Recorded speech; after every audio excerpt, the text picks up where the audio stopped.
Good evening, everyone. Thank you for being here tonight. I want to start out by addressing the loss of life that we saw here in Minneapolis today. Any loss of life is a tragedy, and I think all of us can agree that in this situation it was preventable. I've spoken to the president today on the situation here on the ground. I also just got off the phone a little while ago with Governor Walz and spoke to him as well. I want to reiterate first with all of you the facts of what happened today. At 10:25 a.m. Central Time, Immigration and Customs Enforcement were carrying out lawful operations here in Minneapolis. Because of the adverse weather that Minneapolis has seen in recent snow, one of the vehicles became stuck and ensnared in the snow. Law enforcement were attempting to push out this vehicle, and when a mob of agitators that were harassing them all day began blocking them in, shouting at them, and impeding law enforcement operations. ICE officers and agents approached the vehicle of the individual in question, who was blocking the officers in with her vehicle, and she had been stalking and impeding their work all throughout the day. ICE agents repeatedly ordered her to get out of the car and to stop obstructing law enforcement, but she refused to obey their commands. She then proceeded to weaponize her vehicle, and she attempted to run a law enforcement officer over. This appears as an attempt to kill or to cause bodily harm to agents, an act of domestic terrorism. The ICE officer, fearing for his life and the other officers around him and the safety of the public, fired defensive shots.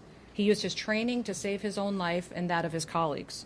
He was treated at a local hospital, has been released, and is now with family. I encourage the American people at this point in time to pray for him, but also to pray for the deceased's family and her loved ones. Today alone in this country, there have been 4 different domestic terrorist attacks on federal officers by the ramming of vehicles. 3 of them happened here in Minneapolis. We've seen over 100 of these vehicle rammings happen in just recent weeks, and this must stop. ICE alone is facing a 1,300% increase in assaults against them and an 8,000% increase in death threats against all of them. In fact, the very same officer who was attacked today had previously been dragged by an anti-ICE rioter who had rammed him with a car and drug him back in June. He sustained injuries at that time as well. And let me remind you why we're all here in this city today and why we've been here. In communities across this country and here in Minneapolis, we're just enforcing the laws that we have in this country.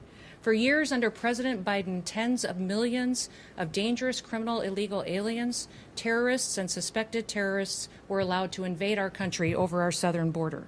They were allowed to steal, to defraud, and to perpetuate violence against American citizens.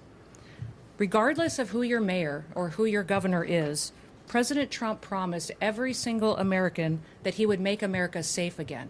He promised every single American that he would work to protect them from dangerous criminals. Since Governor Walz has been in charge of Minnesota, we have seen homicides go up by over 50%. That's also during Mayor Frey's tenure as well. Since President Trump took office, Governor Walz has released over 470 violent criminals back onto the streets here in Minneapolis. He has another 680 of them still within his jurisdiction that he could give to us today to face the consequences for their crimes. Because Governor Walz and Mayor Frey refuse to protect Minnesotans, and instead they protect these criminals, that's why we are here. And we didn't just show up yesterday, we've always been here. But we're surging operations because of the dangerous situation we see in this country and because we're no longer going to allow illegal criminals to damage and harm, to kill, to sexually abuse, to proliferate drugs, and to steal American taxpayers' dollars. This state has faced unprecedented immigration fraud. It's seen unprecedented benefit fraud. Individuals were allowed to come into this country and set up fake companies and fake nonprofits and divert billions of dollars away from American citizens and those vulnerable citizens who truly needed the services from those programs. This city has burned before, and your mayor and your governor let it happen. President Trump is not going to let that happen. He and our federal law enforcement officers are here to bring peace and to bring public safety and to ensure that criminal activity is stopped and that people who perpetuate it will face consequences.